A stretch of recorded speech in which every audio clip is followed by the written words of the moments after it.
ಉಳಿಸು ಬೆಳೆಸುವ ನಿಟ್ಟಿನಲ್ಲಿ ನಾವು ಕನ್ನಡಿಗರು ಪ್ರತಿದಿನ ಹೋರಾಟವನ್ನು ಮಾಡ್ತಾ ಇದ್ದೀವಿ.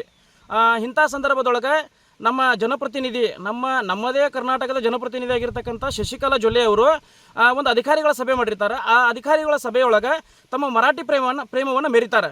ಅಲ್ಲ, ಅಲ್ಲಿ ಅಧಿಕಾರಿಗಳ ಕನ್ನಡ ಬರಲ್ವೋ ಅಥವಾ ಮರಾಠಿನ ಅವ್ರಿಗೆ ಇಚ್ಛಾನೋ ಏನು ಅನ್ನೋದು ಪ್ರಶ್ನೆ ಆಗಿದೆ. ಶಶಿಕಲಾ ಜೊಲ್ಲೆ ಅವರೇ, ನಿಮಗೆ ಭಾಳ ಮರಾಠಿ ಮೇಲೆ ಪ್ರೇಮವಿದ್ರೆ ನೀವು ಮಹಾರಾಷ್ಟ್ರಕ್ಕೆ ಹೋಗ್ರಿ, ಅಲ್ಲಿ ನೀವು ನಿತ್ಯ ಚುನಾಯಿತ ಪ್ರತಿನಿಧಿ ಆಗಿ ತೋರಿಸ್ರಿ ನಮಗೆ. ಇಲ್ಲಾಂದ್ರೆ ನೀವು ಇದೇ ರೀತಿ ಮುಂದುವರೆದ್ರೆ ನಿಮ್ಮ ಮನೆ ಮುಂದೆ ಬಂದು ನಾವು ಪ್ರತಿಭಟನೆ ಮಾಡಬೇಕಂತ ಈ ಮೂಲಕ ಎಚ್ಚರಿಕೆ ಕೊಡ್ತಾ ಇದ್ದೀನಿ निमगा. पेपरला नोटिफिकेशन दिलं की कोण पैसे भरणार आहे ते लवकरात लवकर भरा. काय तक्रार असलं तर तुम्ही त्याच्यामध्ये तक्रार द्या. किती तारखेपर्यंत? 30/5/2026 पर्यंत असं आपण पेपरमध्ये देखील दिलं होतं. त्याच्यानंतर एन्क्वायरी पण झालं आणि त्यानंतर आपण काय केलं की आणि एक मीटिंग घेऊन ते डिस्ट्रीब्युशन करायचं असं आपण विचार देखील केला होता. लागलं तर ते आम्ही सोडणार आहे. तसं असलं मी तुम्हाला सांगितलं हे पत्रकार बैठक मध्ये, कळत न कळत अधिकाऱ्यांच्याकडून झालं असेल, मी इथं येऊन बघू शकत नाही. अधिकाऱ्यांच्याकडून झालं असेल तर आम्हाला विथ प्रूफ द्या, आम्ही त्याचं एन्क्वायरी करतो.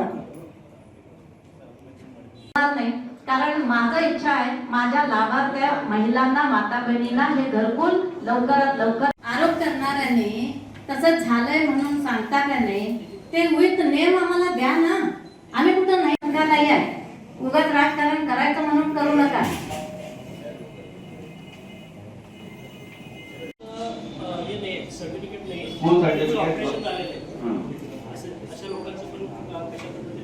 आता केस ऍडमिट ಮಾಡ್ಬೇಕು. अजूनही कोणतर भरणार असतील किंवा एक हप्ता भरून अजून तटले म्हणून समजा, त्यांनी देखील भरा. त्यांनी देखील अजून 3 हप्ता भरा. कोण आणि नवीन भरणार असलं तर भरा. हे 1021 क्लिअर झाल्यानंतर ते पण आम्ही कन्सिडर करून दुसऱ्या लॉट मध्ये ते देखील आम्ही क्लिअर करतो. त्याच्यात काहीही वाद नाही आहे.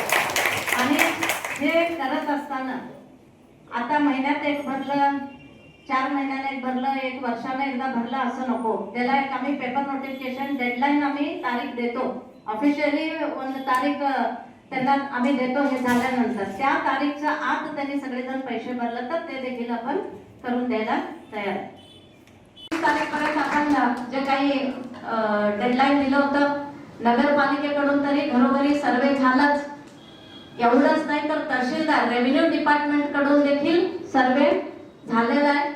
आणि त्याच्यामध्ये आधार कार्ड, जे काही घरकुलला लागणारा सर्व डॉक्युमेंट्स जे काय आहे ते सगळं व्यवस्थित आज फायलिंग झालेलं आहे. आधी देखील झालेलं होतं, तरी पण आपल्याला संशय नको म्हणून आणि एकदा केलेलं आहे. आणि जे काही तिथं थोडं लोक प्रॉब्लेम करत होतं की आम्ही पैसे भरले परंतु आमचं यादीत नाव यायला नाही. तुम्हाला सगळ्यांना माहित आहे, एक व्यक्ती येऊन तिथं स्टेजवरच सांगत होता मी पैसे भरले, माझा नाही. तर तुमच्या समोर यादी काढली आणि 228 ते 48 नंबरचं त्याचंच नाव होतं. म्हणजे हे दिशाभूल कसं करावं लागलं, हे जरासं पत्रकारांना विनंती आहे की हे जनतेला कळालं पाहिजे. कोण आहे तर समोर या म्हणताना येणार. आलेला एक व्यक्ती, त्याचं पण आम्ही त्याच्या लिस्ट मध्ये नाव होतं, ते पण काही नाही. तो कसं भांडतोय, त्याची मिसेस येऊन मला पाया पडते, वहिनी चुकीचं झालं, ते पिऊन येऊन तसं करायला लागलंय मला. म्हणजे दिशाभूल करून निप्पाणी तालुक्याच्या जनतेला कसं दिशाभूल करायला लागल्यात हे आपण लक्षात ठेवणं गरजेचं आहे. म्हणून आज सगळ्या एन्क्वायरी झालंय. आता ऑलरेडी एक लिस्ट नगरपालिकेमध्ये हच्चीला लावलेलं आहे. अजूनही तक्रार असलं तर आणून द्या म्हणून ते जे काही सांगितलं होतं त्या पद्धतीनं. त्याच्यानंतर 9 मध्ये 15